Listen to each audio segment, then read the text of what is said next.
Hi, I'm Laura Damm, Student Success Coordinator. When I began planning for this presentation, it was with the image of our students as Dorothy and our institution as Glenda, helping Dorothy in successfully following the yellow brick road to completion. As I continued to prepare, I realized that the character of Dorothy was also a metaphor for our institution, and the yellow brick road was our journey in understanding and promoting student success.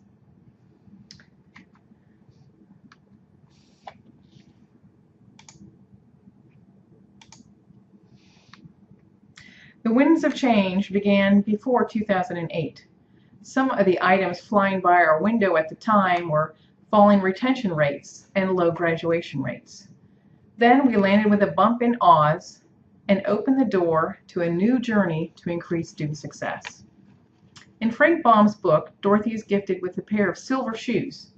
Our silver shoes, our tools to assist with student success, at that time included the colleague program evaluation in our student information system and some scattered tutoring.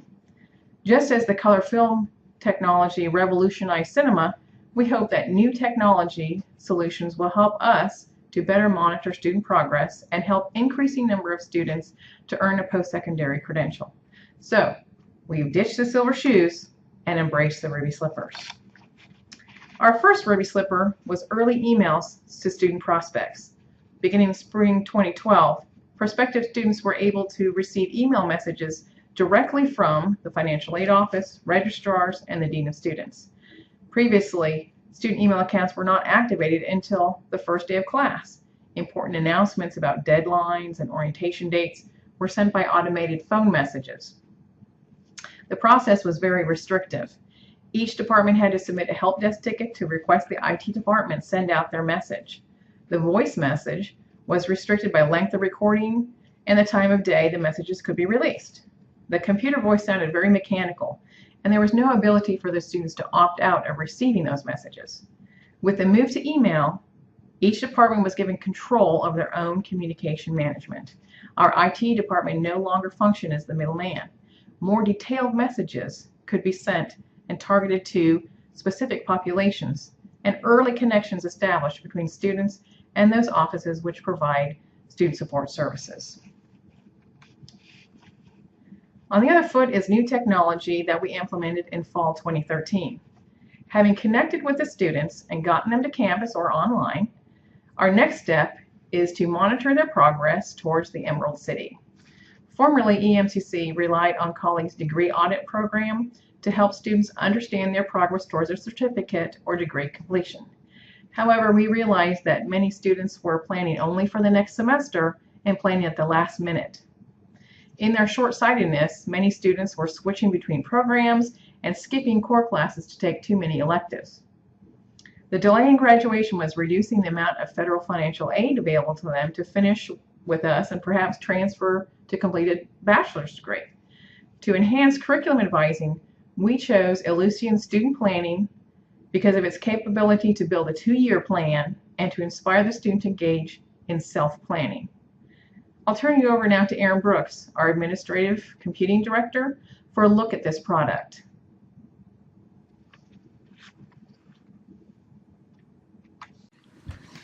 Greetings, my name is Erin Brooks, and I'd like to introduce you to the Student Planning module here at East Mississippi Community College. We are a current customer of Ellucian, who provides our student information system, which is Colleague, and they are efforting a self-service module that includes a number of things, and student planning happens to be one of those extensible modules.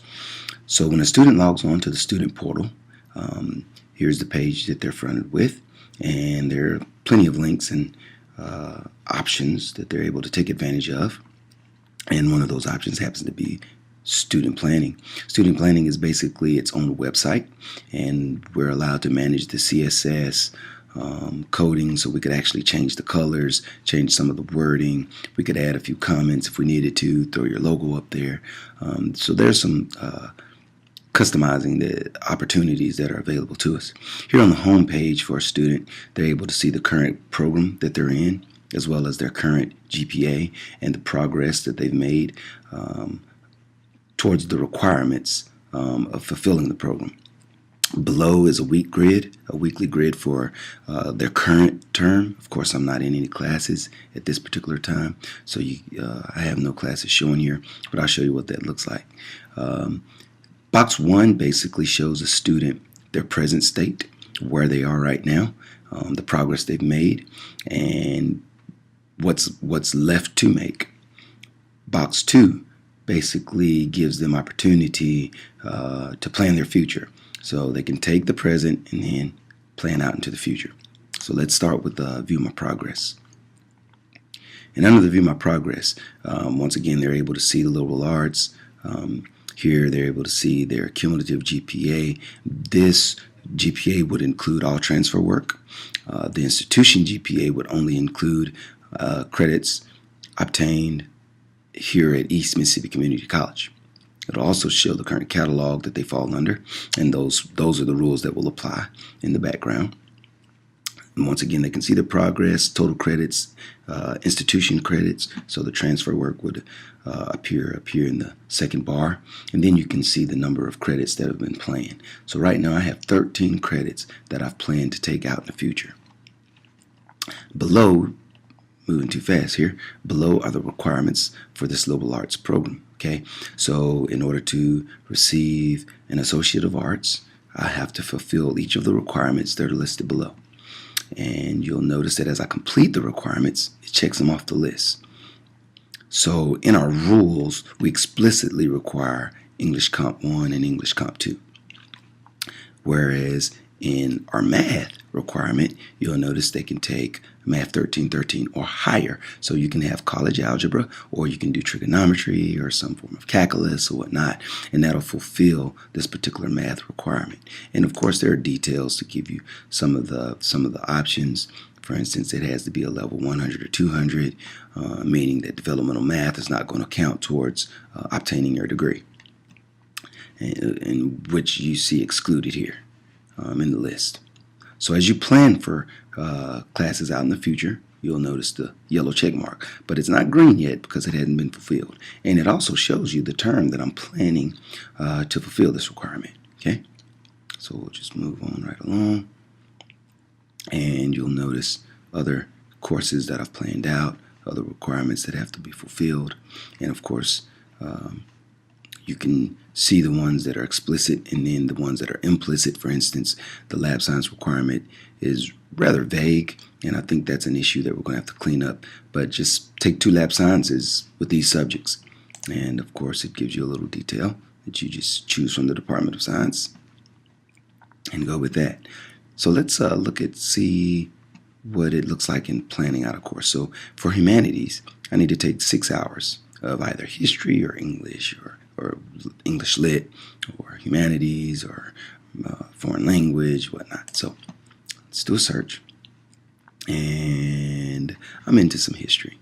But the thing is, I want to find something that's available for second intensive this semester, because I know that's open right now. And there's a Western Civ. Let's see. There's nothing available now. No Western Civ 2. This is not looking too good. So that means I may need to step back and let's see if there's an English Lit. There isn't. Oh. So what I'll have to do is I'll go back and I'll plan for a math. I know there's a math available. So we'll search. Right now I've planned to take my math in summer, but I think I'm going to move that up because I want to get it over with. So let's look for, we want Spring Intensive 2. There we are. And here's a college algebra that's available. So there, we want to say Spring Intensive 2. And you'll also notice that it does prerequisite and co-requisite checking as well. So that allows a student to know right away if they're eligible for this course or not. So we're going to add that to my plan. And you'll notice up here that it says, hey, you've already done this. You've added this to your plan. So I can go and remove it from the summer and go ahead and apply it to my second intensive. So right now it's just on the plan. But if we go to plan and schedule, we'll see, okay, I have nothing for the full term. But if I click on timeline, you'll see that have a couple of things here planned for Spring Intensive 2. Now there's the one for the summer. I'm deciding I'm not going to do that in the summer, but I may take something else in the summer. So rather than get rid of the whole term, I'll get rid of the class. All right, and art appreciation I have in the spring, but if you click on it, you'll notice there aren't any sections available, so I won't be taking that second intensive. But there should be some sections available for math. So we'll click on that and look at there. There's some sections available, and you'll notice that they're all after 6 p.m. Man, that's going to make it tough, but I'm going to fit it in my schedule.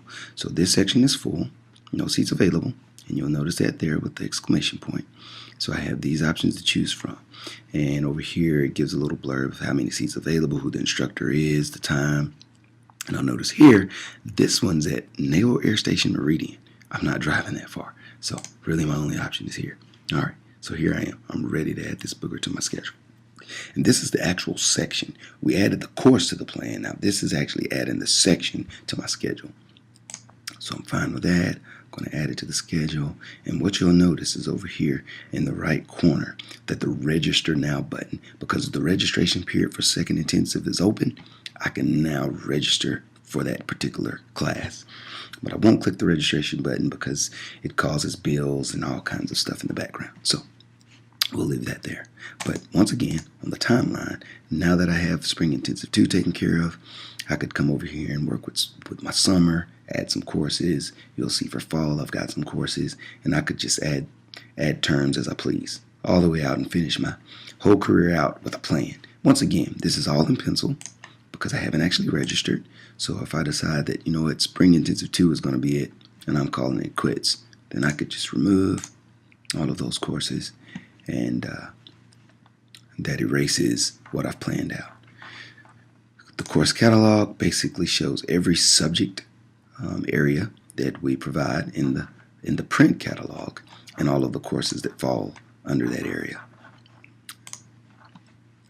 And so if we do accounting, we're able to see all of the accounting courses that we offer at East Mississippi Community College, and then you could add them to the plan if you so desire. And that, my friend, is student planning in a nutshell.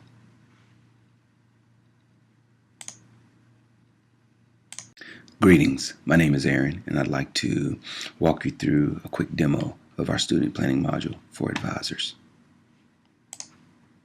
Advisors would log in to our East Mississippi Community College portal, where they have all kinds of options, and amongst those is a link to our student planning module. This module is a self-service website intended to provide self-service tools for both employees as well as students to basically take care of the business, as much business as they can on their own without needing intervention from anyone else. The advising module, though, is basically an intervention tool. The intent of the module for the student side is to put the onus on the student to take charge of their educational career here at East Mississippi Community College. Once their program is set, then it's up to them to plan out their courses. They can plan out in one setting their whole career here at EMCC for 2 years, 1 year, 6 months, however long they intend to be here to receive the credential or classes that they need. From an advisor perspective, it's basically to monitor the activity of their advisees and to give them help where needed. Now you'll notice the notification bar up here. If a student needs help, they can send a notification. We are working with Lucian to hopefully get that notification sent to the email so that an advisor doesn't have to always log in to see if there's anything waiting. Your advisees are listed here below, but you have the opportunity to work with any student on campus by simply typing in their name or their student ID. I won't use her because I do not have permission to use her data. And so we'd click on our advisee here, and you'll notice that we have a notification that she has a library hold. So any type of issues like that could impede the success of a student will pop up for an advisor to see. Then an advisor could then send a note, as you see I've done, and tell her to, hey, get on it. You need to go pay that fee in the library. Okay? And a history is kept of those notes. So here on the course plan page, we'll get rid of that. We're able to see the courses that she's currently in right now. She's registered for, and that's what she's in for this present term. We can cycle through to see she's also on an online course, and she hasn't planned out anything for summer, but hey, she wants to do this in summer intensive too. Okay, and you'll notice that I've come through and I've approved those particular classes, and I can do a review, complete, and it will then archive that plan. So I have a historical reference of every time that I review her plan, and then give my approval or denial. Okay. Now, there are two paths that you can take with student planning for advising. We could actually require that a student has approval of their advisor in order to register for classes. Right now, East Mississippi Community College has left it pretty much wide open, so students could go out there, plan for classes, add those classes to their schedule, and then register for those classes without any approval. The first semester, it's required that you sit with an advisor or a counselor and get your schedule taken care of, but after that, it's all on the student. We can look at the student's progress here to see the progress that they're making towards the degree requirements. And we can see what her GPA is. We can see how many hours she's completed, how many she has in progress, how many she's planned for. And here's the total number. That's the magic number she has to reach. And then within the requirements, we can see the sub-requirements that she's completed, the ones she's planned for. And just go through the list, check everything off. Yep, looks like she's doing pretty good. Here's her second intensive stuff for the summer that she's planning to take. And this looks like where maybe a little bit of fatigue set in and she just sort of shut things down. So we could send her notes saying, hey, hey, let's finish up the plan. Let's get everything taken care of so you'll be able to plan ahead and stay ahead.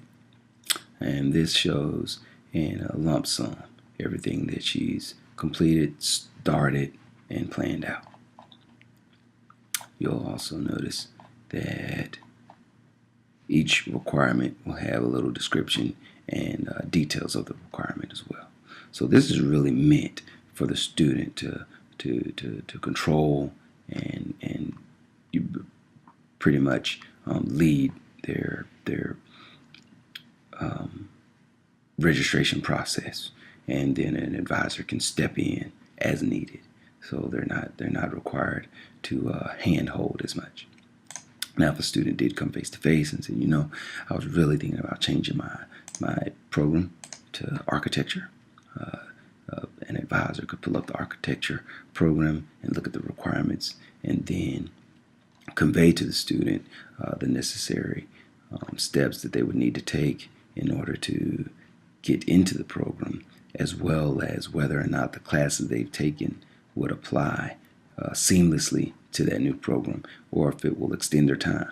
There may be some classes that they have planned that wouldn't be a good fit. For instance, do you really need nutrition or chemistry for architecture? Maybe you could change that to general biology, or something like that.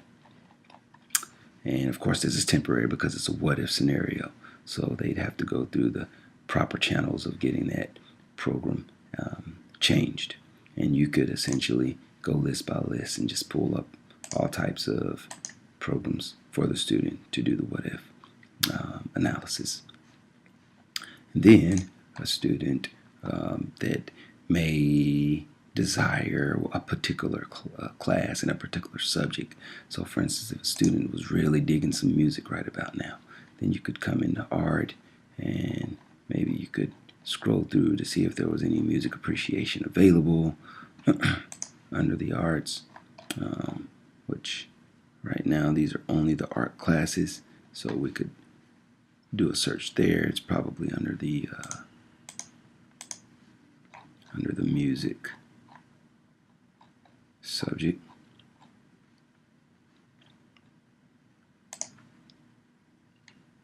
And then we could pick out some music classes, and of course there's descriptions and all that good stuff for giving a definition of what the class is about, where the class is taught, what time the class is taught, and all that good stuff. If there are any sections available, you'll notice that for some of the classes there aren't any sections available. So it would probably be a waste of time to add that to their plan. And if any notes were needed, for instance, you'll see I've sort of chided her a little bit, told her, hey, you need to work a little harder. After doing a review, it seemed that a couple of classes maybe she wasn't doing too well on. And again, for historical purposes and reference, this history is saved. So you can always come back and say, hey, I sent you this note, or hey, I reviewed your plan on this date. And that, my friend, is student planning for advisors in a nutshell.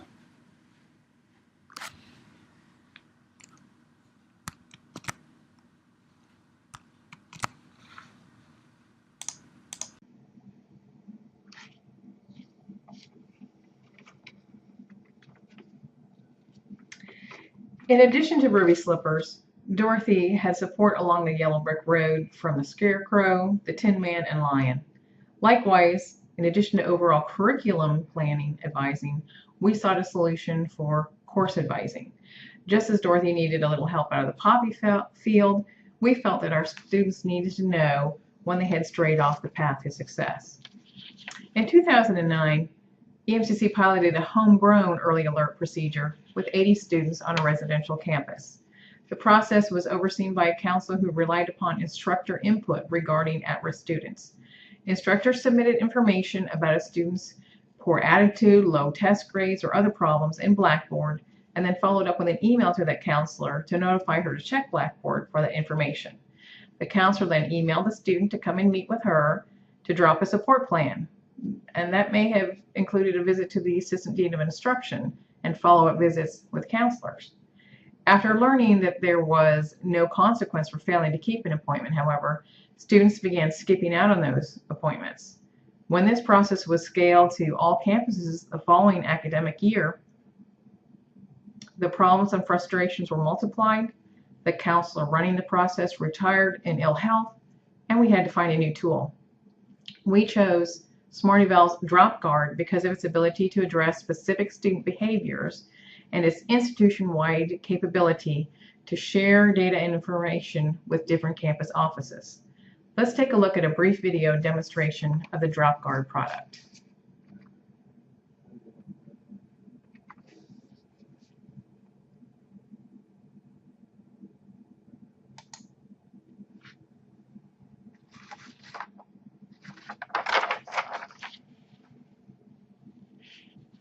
Instructors have two ways to access Drop Guard. We've included a link on our portal, which opens to a login page. Alternatively, instructors and students may access Drop Guard through Canvas, clicking on the SOS Course Evaluations button. Because of the single sign-on capability of Canvas, there's no need to enter a user ID or password here, which is helpful. Once instructors have accessed Drop Guard,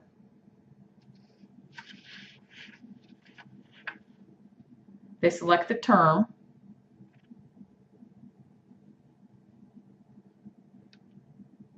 and then they're going to click on warning signs to enter notices about student behavior. Here we are at spring 2014. I've selected warp theory and Odo. I have to warn him that he was absent from class. If I need to change the date, if this absence didn't occur on today's date, I simply highlight and change that information.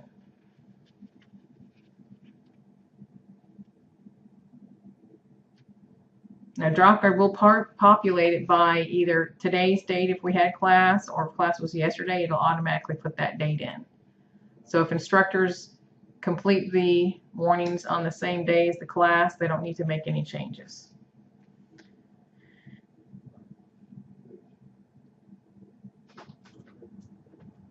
So I might have to go in and enter another date, and then I click Save Changes and OK.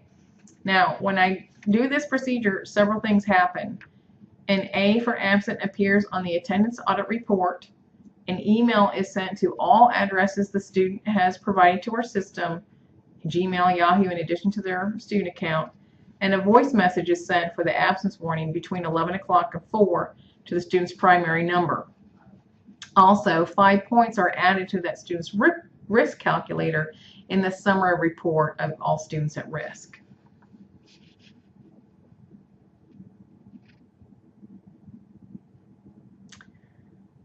So when you click on all warnings for a student, this is what you see: a history of the warnings sent out, a class schedule, and also there's some demographic information here too.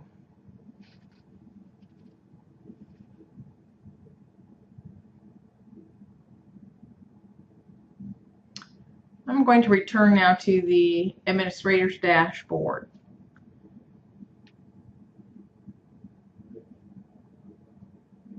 There's all kind of helpful information here.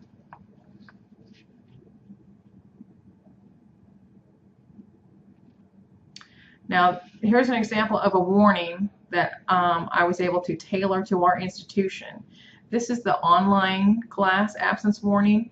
So it gives information about different support services, the tutoring, the help desk for IT problems, and the Dean of e-learning for any e-learning issues. Now, what's most helpful here is the summary of events and notices, which I can't show you because it has private information in it, but also this warnings by semester shows you our usage over the past. I can also check to see which instructors are not going in on a regular basis to update attendance and to give warnings, because the system does not work without instructor input.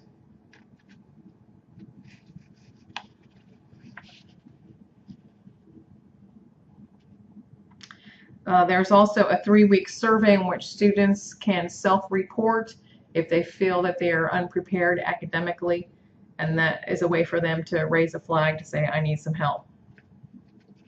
So a summary of the student's warnings located under that SOS button in Canvas, so that when a student logs in and clicks on that button, he or she can see how many warnings they have from each class, how many absences they have in each class, so that they can be careful and monitor their behavior on a regular basis.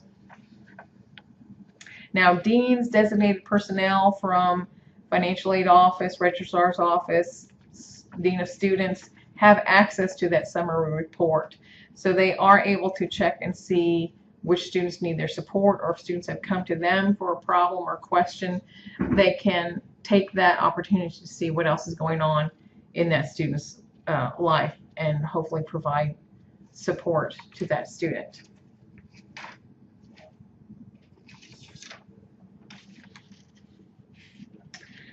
Now, have we encountered any flying monkeys on our journey? You bet.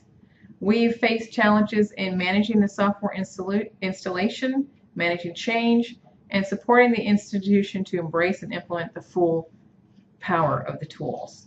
The first flying monkey we encountered was software installation.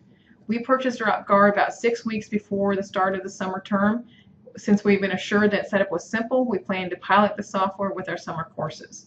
Unfortunately, there were some data dictionary errors that resulted in us having to eliminate all the data we'd entered and start from scratch.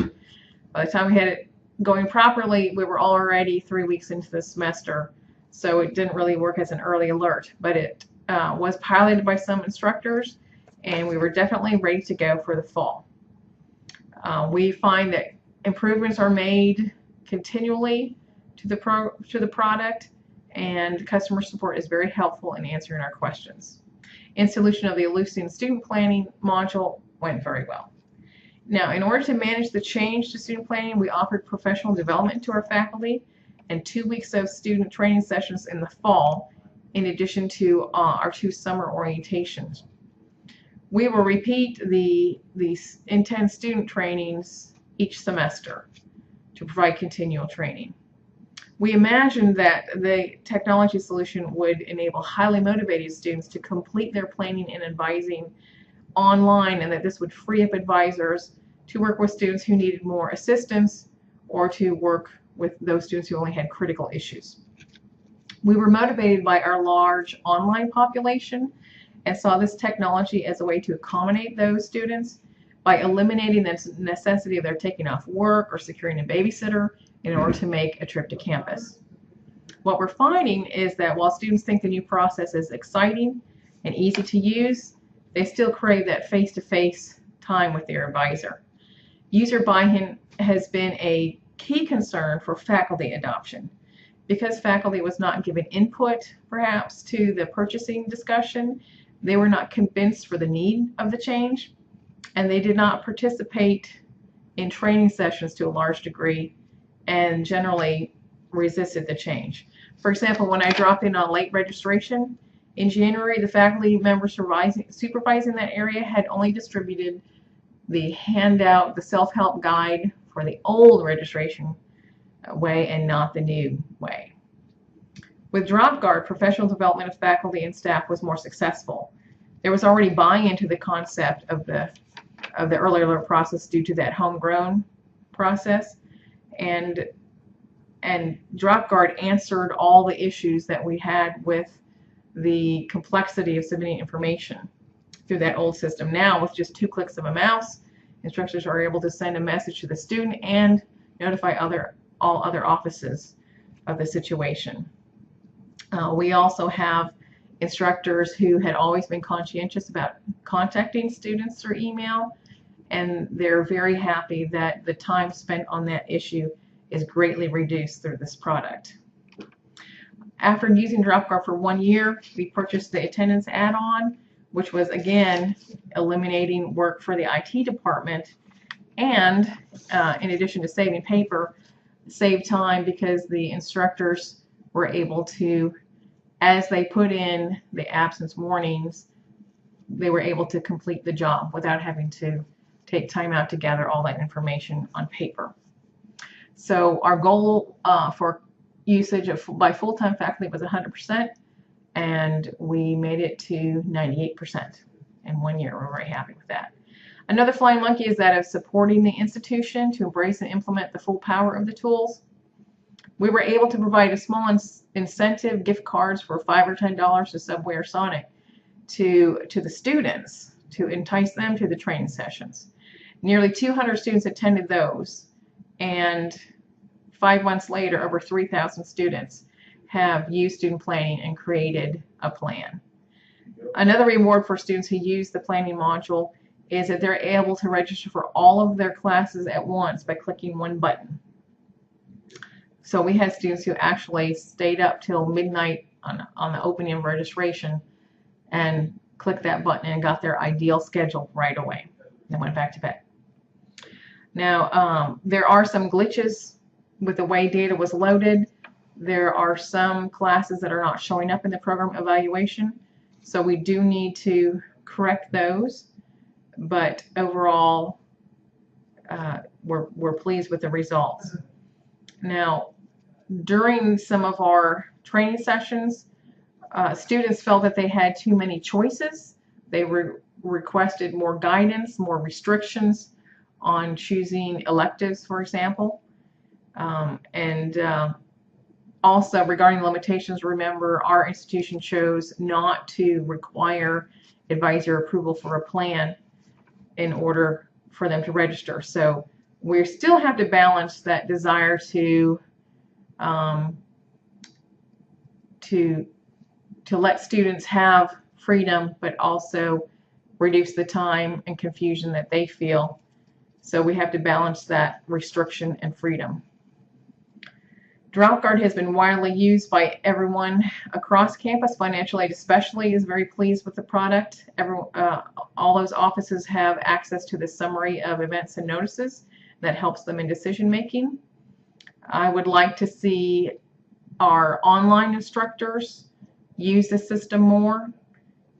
Because online attendance is reported differently through MSVCC, many online instructors are not motivated to go into DropGuard to enter absence warnings and also other warnings while they're in there. So we have worked with DropGuard to more implement their product into Canvas. And so now we are able to, DropGuard is able to sense when a student has not logged on to Canvas. And so now an automatic warning can go out. If a student has not logged on in 7 days, a warning will be sent out. So now we can reach out to those students more quickly since we do not rely only on instructor input. This brings me to my next topic, which is plans for the future. According to data gathered by Ron Unowski for EDUCAUSE 2013, of the institutions he surveyed about student success software, 81% agree that technology solutions are important to increasing student success, and there's a strong demand for integration of these solutions with learning management systems such as Canvas. Vendors are listening to that demand.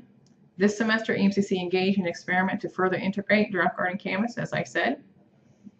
And this means that risky behaviors are going to be able to be communicated in a more timely way to all key support offices on our campus. Finally, we have to determine if the Ruby Slippers did actually bring Dorothy home. Can we tie student metrics in DropGuard to cohort success? Can we examine demographics to see if our early alert system is working? And now we'll take a look at some charts about that data.